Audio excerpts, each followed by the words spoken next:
Most damage on a dam that's caused by beavers is going to be a result of their burrowing. They're going to cut the trees down, and they're going to use the trees that they've cut down to create their own little dams to flood the area back behind that.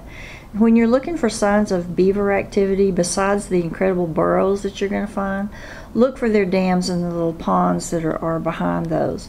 And it's just going to be little sticks up and down the way that it's very methodic how those are placed, so you'll be able to pick those out. And the big key is there's going to be water standing behind them. Usually this is going to happen in the spring or in the fall. They're most active when they're storing up for the winter, and then in the spring when they come out, they're busy trying to get everything ready for the summer. You also might see trails up and down the dam. If you see a hole along the water line, a burrow type of hole, and then you see a trail going up to the back side of the dam and it goes all the way down, pretty good indication that that's going to be a beaver trail.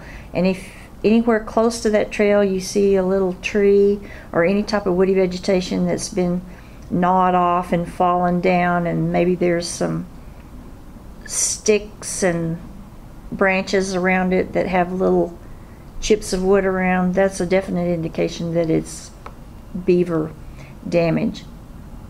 Also, you might find a pretty good sized tree that has kind of an hourglass girded around it, and that's a really good keeper that you've got a beaver problem, because they can't do that all at one time.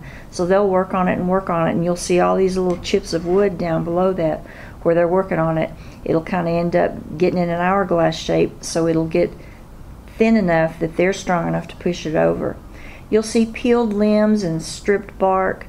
This is not definitely an indication of beaver unless you see those teeth marks, because if you've got an area that has a lot of deer, that type of activity going on, the deer will come in and they'll lean up against those to clean their antlers, and that's generally going to be a real clean kind of strip where the beaver will leave tooth marks.